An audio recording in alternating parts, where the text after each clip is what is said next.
Salut très chers frères et sœurs, salut à tous les amis de la Côte d'Ivoire. Nous sommes là encore pour donner notre version. Et voilà, on entend tellement de choses, on entend tellement de calomnies, de méchanceté, de mensonges.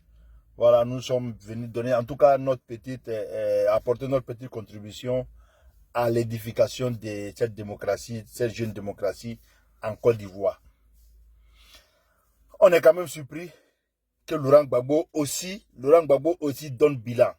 Laurent Gbagbo aussi fait bilan. Laurent Gbagbo et sa bande sont dans une démagogie mensongère. Aujourd'hui, ils sont dans la portée des chiffres. Quand on sait que Laurent Gbagbo a géré ce pays, Laurent Gbagbo a été là pendant 10 ans, il s'est opposé. Laurent Gbagbo est parti. Et Laurent Gbagbo n'a jamais fait de bilan. Laurent Gbagbo n'a apporté aucune solution aux problèmes que posait la Côte d'Ivoire, aux problèmes que posaient les travailleurs, les jeunes, les femmes, en tout cas les habitants de la Côte d'Ivoire. On a vu Laurent Gbagbo devant des syndicats de travailleurs dire que l'État n'a pas un arbre qui produit des fruits qu'on appelle l'argent, que l'État n'a pas les moyens pour augmenter les salaires. Il a dit, on était là, Laurent Gbagbo a menacé même les travailleurs que celui qui se met en grève, la récompense ou le résultat serait qu'il ne va pas recevoir son salaire. Laurent Gbagbo nous a dit ça ici. Aujourd'hui, ils parlent à faire de bilan. Eux là, ils veulent faire bilan. Ah, on était là. Le rond-point de Supores, où ils ont fait, un rond-point ou une statue. On l'a vu. Tous les Ivoiriens ont vu. Le monument des martyrs, ils se sont érigés en martyrs. Ils se sont fabriqués des martyrs. Tout le monde a vu. Mais à part ces actes, à part ces œuvres, dites-moi une seule œuvre que Laurent Gbagbo a fait sauter en Côte d'Ivoire. Il n'y a pas. Tout était... on est en train de... Voilà, je ne vais pas paraphraser en tout cas, je ne vais pas suivre le président Alassane Ouattara dans ses mots, mais j'ai dit, Laurent Gbagbo, tout ce qu'il nous disait, on est en train de. Pendant 10 ans, il a été en train de. Il n'a jamais rien réalisé. On se rappelle, l'indénié, on se rappelle que des fonds avaient été déboursés, des fonds avaient été recueillis pour arranger ce coin-là qui a créé tant de problèmes aux Abidjanais. Aujourd'hui, c'est chose faite. Le président Alassane Ouattara est venu régler. Laurent Gbagbo, lors d'une émission, on lui a demandé, on lui a posé la question de savoir. On dit que les fonds qui ont été dégagés pour arranger ce coin-là, l'indénié, ont été détournés. Laurent Gbagbo a répondu que lui n'est pas là pour accuser tel ou tel. On connaît les détournements dans la filière café cacao où les tapés deux sont là en prison. Laurent Gbagbo n'a rien fait. Aujourd'hui, là, c'est eux qui parlent de bilan. Aujourd'hui, Laurent Gbagbo veut parler de bilan. Mais on est où? Aïe! Maintenant, quand on dit qu'on veut faire un bilan, le bilan, c'est on est quitté où pour arriver où? Et on est où? Laurent Gbagbo n'a jamais fait le point de là où il est quitté. Il a seulement dit qu'il est arrivé au pouvoir dans des conditions calamiteuses. Et réellement, naturellement, il a voulu partir dans des conditions calamiteuses. Et qu'il a fabriqué lui-même. Toutes ces conditions calamiteuses-là, c'est Laurent Gbagbo qui l'a fabriqué. C'est eux-là qui vont venir nous donner des chiffres, qui vont venir nous faire un bilan, qui vont venir nous donner des leçons de justice. Chers frères, Kone Katina, ou du moins Laurent Gbagbo et sa bande-là, ils sont devenus fous. Ils sont devenus fous. Kone Katina dit, prélever 10 francs sur les bois de sardines, il pourrait construire des ponts, des routes. Aïe, sardines là, ça existe encore de voir il y a longtemps. Hein? C'est aujourd'hui là, et ils savent qu'on peut préserver 10 francs sur les bois de sardines. Aujourd'hui, ces gens-là, ils sont devenus fous. Et puis, il y a des choses qui sortent aujourd'hui. Ils disent, aujourd'hui, ils répètent. que tous les projets que le président Alassane Ouattara est en train de réaliser aujourd'hui ont été financés sur le temps de Laurent Gbagbo. C'est-à-dire que Laurent Gbagbo a cherché le financement, Laurent Gbagbo a planifié, il a cherché le financement et tous les financements étaient bouclés. C'est une chose grave. Il y a un monsieur pour qui j'avais un peu de respect qui vient se mettre dans cette boue-là encore, remettre dans cette boue-là. Awa Domelo, qui a dit que le président Alassane Ouattara n'a rien proposé, n'a rien financé, n'a rien produit. Tous les projets aujourd'hui là sont été déjà bouclés, les financements avaient déjà été bouclés sous Laurent Gbagbo. Et puis, il faut savoir que ces gens-là, ils valent rien. Ils valent rien. Laurent Gbagbo avec sa bande là, c'est des incompétents, des irresponsables. Parce que, et puis, et les financements là, qui disent que c'était bouclé là, c'était le PPTE. Pays pauvre très endetté. Ça veut dire que c'est l'inscription de la Côte d'Ivoire sur la liste des pays pauvres très endettés qui était et les financements. Ça veut dire que c'est ça, et ils appellent aujourd'hui, tout était bouclé. C'est-à-dire qu'on va rendre le pays pauvre, ils vont nous inscrire sur la liste des pays pauvres très endettés, ils vont annuler nos dettes, et puis voilà, on a des financements. Ça, c'est les mauvaises gestions qui ont envoyé la Côte d'Ivoire à être inscrite sur la liste des pays pauvres très endettés. Aujourd'hui, ils sont fiers de ça. Aujourd'hui, c'est ce qu'ils brandissent pour dire aux Ivoiriens qu'eux là, ils avaient bouclé tout le financement. Inscrire la Côte d'Ivoire sur la liste des pays pauvres très endettés, ça peut être une fierté pour un Ivoirien.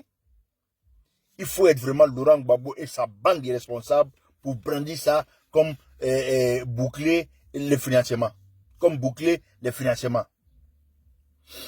Aujourd'hui, on écoute encore Kone Katina qui parle de une démocratie. Pour qu'on ait une démocratie apaisée, il faut que l'appareil judiciaire soit indépendante. On était là. Laurent Gbagbo était là. Laurent Gbagbo, pendant 8 ans, le général Gueye a été tué. Et des sources sont sorties pour dire Laurent Gbagbo a confirmé que lui, il sait que là où ils ont trouvé le corps du général Gueye, là-bas, il n'a pas été tué. Et on sait que toute la famille du général Gueye a été éliminée froidement. Pascal Affi N'Guessan, qui était alors Premier ministre, a dit que Gueye a été pris sur le chemin, il partait faire un coup d'État. Ça veut dire, il confirme, une source officielle confirme que le général Gueye, là où ils ont trouvé son corps, c'est là-bas que le général Gueye a été tué. Mais Laurent Gbagbo, comme président, chef suprême de la magistrature, dit que lui, il sait que ce n'est pas là-bas. Il est sûr que ce n'est pas là où ils ont trouvé le corps du général Gueye. Il est sûr que ce n'est pas là-bas qu'il a été tué. Mais quand tu es le président de la République, quand il y a le ministère de la Justice, ministère de la Sécurité, ministère de l'Intérieur, mais qu'est-ce que Laurent Gbagbo a fait pour mener des enquêtes, pour découvrir réellement ce qui s'est passé? C'est eux aujourd'hui là qui vont venir nous parler de justice. Sans compter ces nombreux jeunes tués par-ci, par-là, dans nos quartiers. Les corps gisaient partout, dans tous les quartiers à Abidjan et à l'intérieur du pays. On sait aussi de l'escadron de la mort. Qu'est-ce que l'appareil judiciaire, que Laurent Gbagbo et sa bande, ce qui est écrit, Kone Katina, que Laurent Gbagbo et sa bande, cet appareil judiciaire, qu'est-ce qu'ils ont mené pour éclaircir, pour éclairer des faits? Jusqu'à aujourd'hui, il y a des maîtres qui sont restés sans suite sous Laurent Gbagbo. Il faut féliciter le président Alassane Ouattara.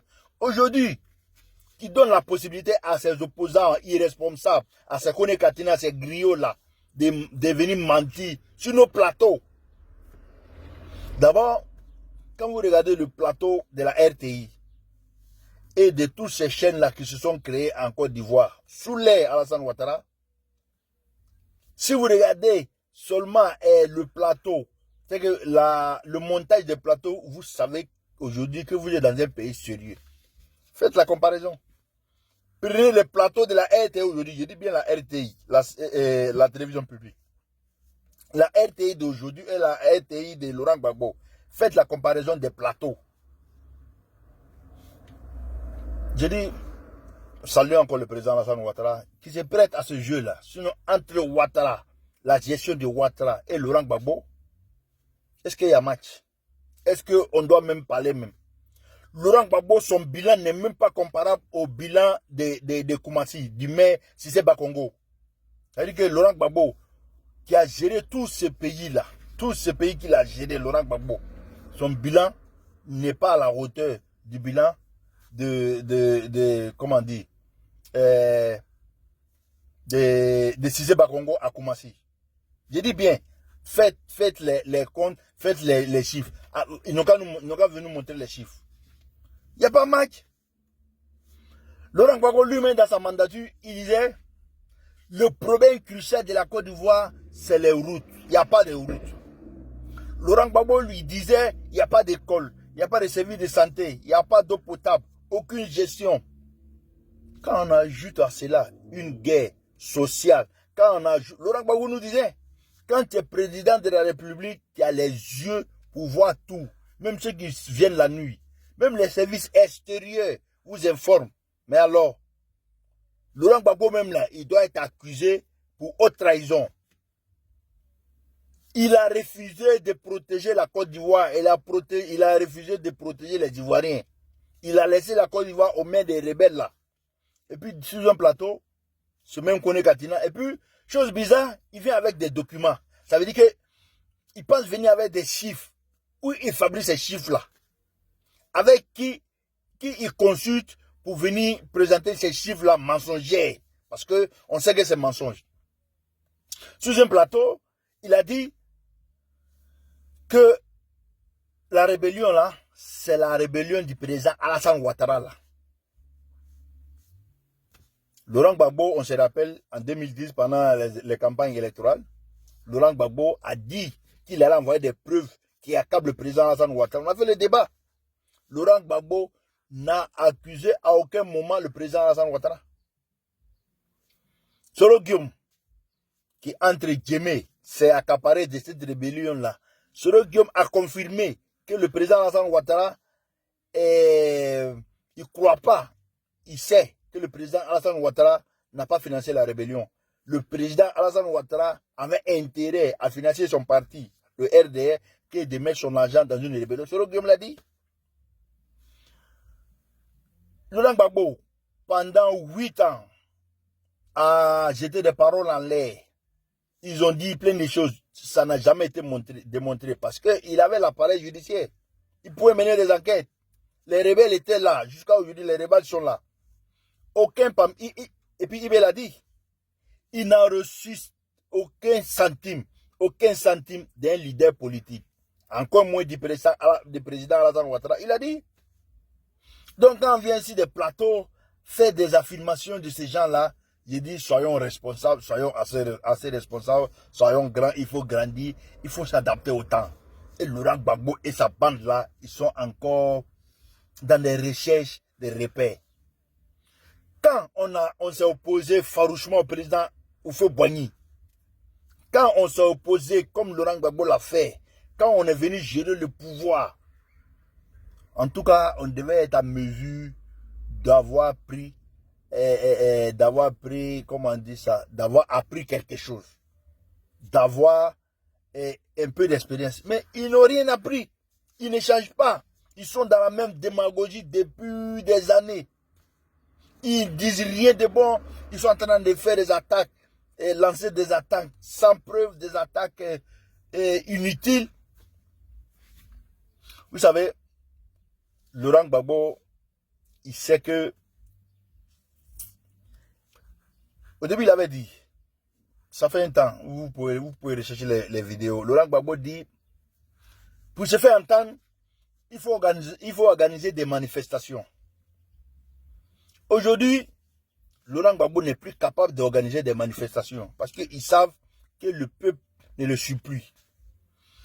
Donc, on envoie des griots là faire des monologues qui parlent seuls avec des chiffres pour attaquer le pouvoir. Aujourd'hui, s'ils sont contents ou s'ils savent qu'ils peuvent, ils organisent des manifestations. Organiser des manifestations. On a parlé de renaissance de Laurent Gbagbo ou de renaissance de PPACI ou je ne sais pas quel thème ils ont donné à ça. À peine ils ont rempli la place Figaro. À peine. Je ne te parle même pas de ça de Félix Houphouët-Boigny. Donc, ces gens-là, aujourd'hui, la seule arme qu'ils ont aujourd'hui là, c'est d'organiser des conférences où un gars comme Katina, ce griot là, qui vient, dit tout vient parler, même les mensonges, ça va. Et il ne permet pas de questions. Bon, non. Même quand il y a des questions, c'est des questions triées. Chers frères et sœurs, évitons aujourd'hui que ces gens-là en tout cas, nous blaguent encore. Ils nous ont déjà blagué. Il dit, on a eu à un certain moment une sympathie pour Laurent Gbagbo. On a cru en Laurent Gbagbo. Mais vu ce qui s'est passé, vu son comportement, Laurent Gbagbo est incapable. S'il était incapable de gérer la Côte d'Ivoire, je ne crois pas qu'aujourd'hui, là, avec moins de force et cette même mentalité, je ne crois pas qu'il puisse gérer la Côte d'Ivoire. C'est fini. Ces gens-là, vivement, qui partent, en tout cas, qui restent comme ça en train de bavarder. Et le président Alassane Ouattara a compris. C'est vrai, ça nous fait mal souvent d'entendre certaines choses, de réveiller certains vieux démons. Mais le président Ouattara l'a connu. Et il comprend. Il les écoute même pas, mais ou bien il écoute et puis il rit. Parce que c'est ridicule tout ce qu'ils font là. C'est ridicule tout ce qu'ils font. Et je vois, en tout cas, merci à la jeunesse ivoirienne qui de moins en moins suit ces nuls là, ces incompétents là, ces vauriens là. Que dire? J'ai vu Simone Gbagbo, je suis en train de commenter son livre. D'abord, son parti, mouvement, quoi là? Mouvement Génération Capable. On nous avait juré que c'était un mouvement de la société civile. C'était une organisation des femmes. On nous avait juré que ce mouvement-là ne deviendrait jamais un parti politique. Les vidéos sont là.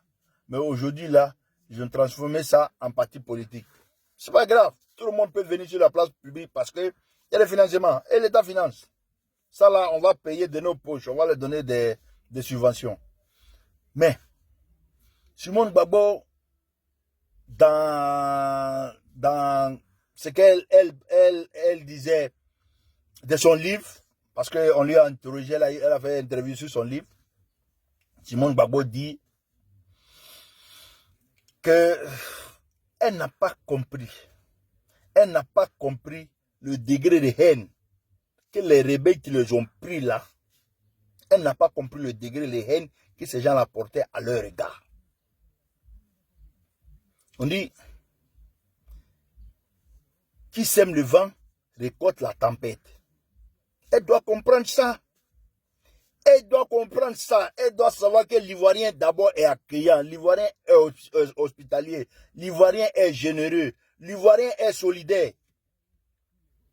Voir la quantité d'ethnies, de religions, de races, de cultures en Côte d'Ivoire et voir que tout cela vit parfaitement sur le même sol, j'ai dit il faut saluer la solidarité des Ivoiriens.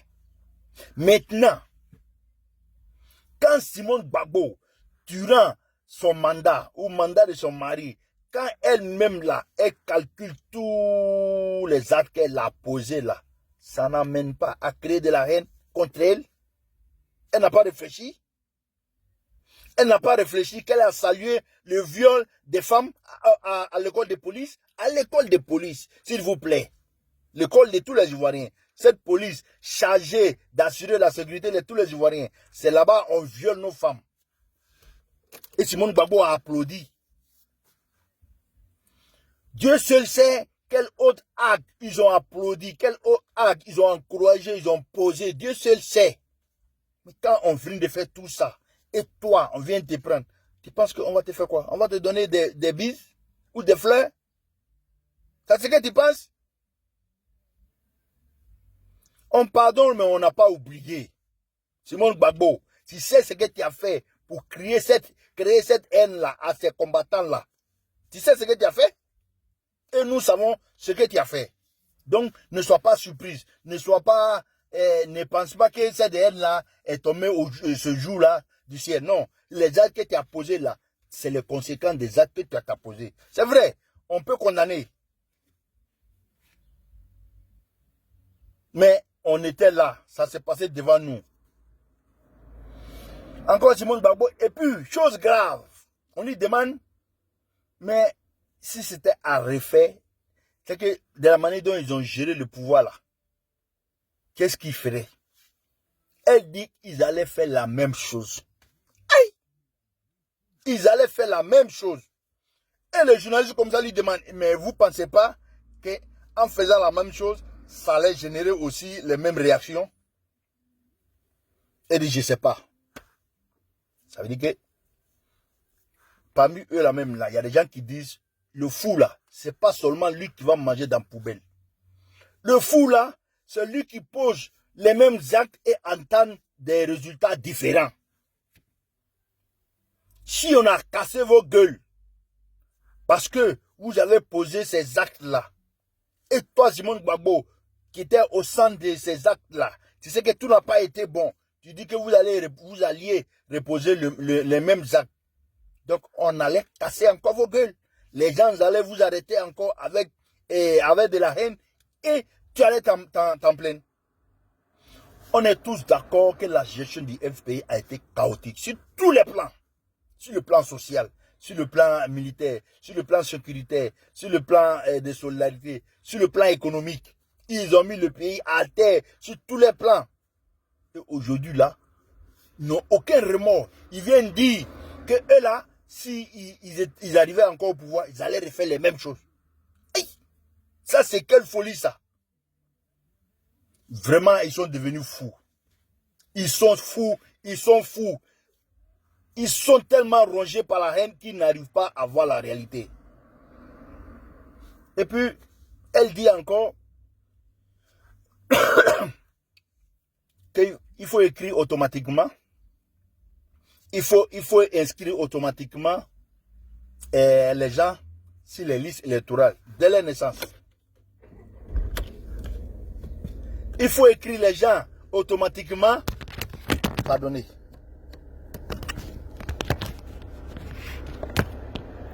Elle dit qu'il faut inscrire automatiquement les gens sur les listes électorales dès la naissance. Et c'est les mêmes là qui vont venir se plaindre pour dire que, voilà, ils ont écrit tel, ils ont inscrit tel ou tel sur la liste électorale. Mais ces gens-là sont devenus fous. Ils sont vraiment devenus fous. Ils sont rangés tellement par la haine qu'ils n'arrivent pas à voir ce qui est bon pour eux ou pour le peuple. Comment il faut inscrire directement les gens dès la naissance sur les listes électorales quand on sait que pour être inscrit sur la liste électorale, il faut être ivoirien. Tous ceux qui naissent en Côte d'Ivoire, c'est vrai. Des gens vont dire non, on connaît les étrangers. Non, la nationalité n'est pas liée au nom. La nationalité n'est pas liée au visage. La nationalité n'est pas liée à la peau. Un Ouedraogo Suleiman ou Ouedraogo Bouraïma peut être ivoirien. Comment il va être ivoirien? Il y a tellement de processus où il y a tellement de façons d'être ivoirien. Pour un étranger, je dis bien. Soit il peut avoir un parent ivoirien. Dès qu'il naît, il peut être ivoirien d'office ou non. Soit il peut avoir les deux parents étrangers. Et dès qu'il naît, maintenant, parce que chaque pays a ses lois. Il y a des pays comme les États-Unis, quand tu nais sur le sol américain, même quand tes parents sont étrangers, tu es américain.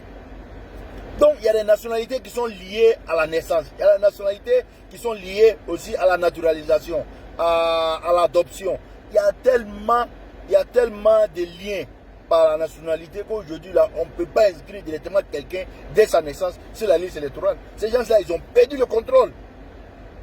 Et aujourd'hui, là, c'est eux qui vont venir donner des leçons. Heureusement que la majorité du peuple ivoirien, en tout cas la Côte d'Ivoire, on a compris que ceux-là, il ne peut plus rien nous apporter. Et ils ne vont plus rien nous apporter. Regardez les dérives. Toutes les dérives aujourd'hui qui se passent en Côte d'Ivoire, c'est dans le cas de Laurent Gbagbo. Ils ont été éduqués comme ça. Nous sommes tous là. On a des mots à dire. On a vu ce qui s'est passé. Nous sommes tous à des postes de responsabilité où nous avons tous un téléphone pour pouvoir faire des guerres. Mais nous disons, apportons des choses positives à la Côte d'Ivoire. Évitons, arrêtons ces palabres-là. On leur a dit, le président Alassane Ouattara ne fait que poser des actes de réconciliation. Dites-moi un seul acte que Laurent Gbagbo et sa bande ont posé. Et un acte de réconciliation, j'ai dit.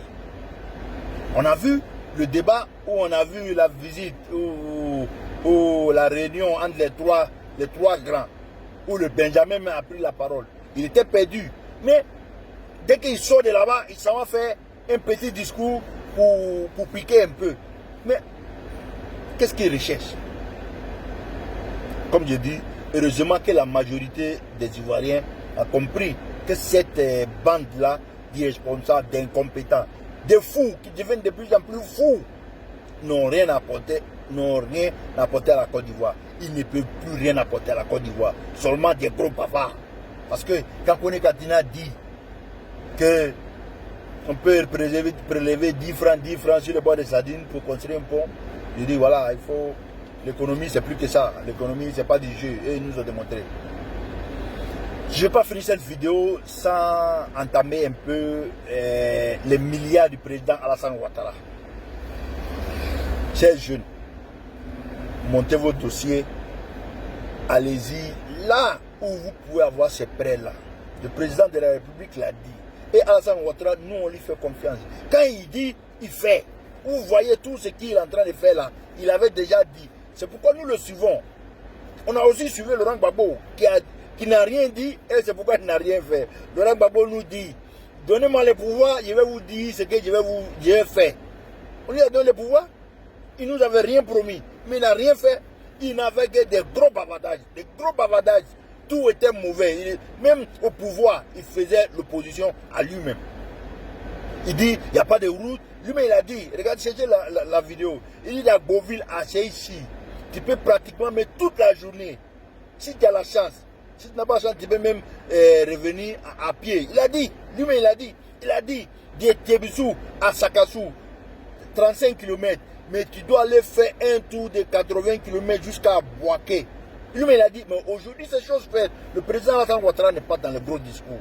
Laurent Gbagbo, il faisait l'opposition lui-même à son pouvoir. Le président Alassane Ouattara, il ne parle pas beaucoup. Chers frères et sœurs, le président Alassane Ouattara, c'est vrai qu'il a déclaré l'année 2023 comme l'année de la jeunesse. Mais il n'a pas attendu 2023 pour nommer un ministre de la jeunesse et des services civiques. Le ministre Touré Mamadou est sur les réseaux sociaux, est sur le terrain. Il est en train d'appeler les jeunes. Et les jeunes, il y a des opportunités pour vous. Et puis, même si le président ne met pas ses fonds en place, aujourd'hui, là, avec tous les chantiers qui sont en Côte d'Ivoire, avec tous les travaux qui sont en Côte d'Ivoire, avec toutes ces infrastructures qui sont en train d'être créées en Côte d'Ivoire, c'est des opportunités de boulot pour les jeunes. Je vois des jeunes Ivoiriens qui sont chefs d'entreprise, qui sont chefs de chantier de ces projets-là, de ces gros travaux-là. Je connais des jeunes qui ont bénéficié de ces fonds-là. Montez vos dossiers, allez-y chercher l'argent. On a vu même Dougoutiri. Dougoutiri a été financé à hauteur de 25 ou 26 millions. Vous aussi, vous pouvez être financé. Montez vos dossiers. Croyez en ce projet-là. Le président Alassane Ouattara est un homme de confiance, nous le savons. Quand il dit, il fait. On l'a déjà dit. Il dit, il y a 1 milliard chaque jour pour les jeunes. J'écoute des jeunes qui voudraient faire le calcul. Ah, nous, on va gagner ça là. Non. Le président Alassane Ouattara, là, il ne va pas distribuer l'argent à quelqu'un. On le connaît. C'est pourquoi les gens ont dit, non, depuis qu'il est arrivé là, l'argent ne circule plus. Le robinet est fermé. Non, le robinet n'est pas fermé. Ce n'est pas Gbagbo où il faut aller faire rang à la présidence pour prendre son argent. On a vu les Sam-Africains qui partaient saluer Laurent Gbagbo et on leur donnait 3 millions pour leur gasoil. Devant la présidence de la République, c'était le rang du jour jusqu'à la nuit. Le président Ouattara, là, lui, il ne distribue pas l'argent aux gens comme ça. Hein. Lui, il dit, il ne vous distribue pas l'argent pour aller manger à Tchéké, pour aller boire Gbelé. Non. Le président Alassane Ouattara, il dit, monter des projets fiables et viables. Ça veut dire que des projets qui vont vous permettre de vous prendre en charge. Pour les jeunes et pour les femmes. Regardez aujourd'hui, même avec 200 000 francs, il y a des femmes qui ont monté leur affaire qui se sont en sorties. Avec 500 000 francs, il y a des jeunes qui ont monté leur affaire et qui s'en sortent. Chers frères et sœurs, quittez derrière ces vauriens comment on dit, ces vauriens là, ces irresponsables là, des PPACI. En tout cas, je vais les mettre tous dedans, même PDCI là. Tous ceux-là, c'est des gros bavards, c'est des gros discours, ils n'apportent rien, ils n'apportent aucune solution aux problèmes des jeunes, des femmes de la Côte d'Ivoire.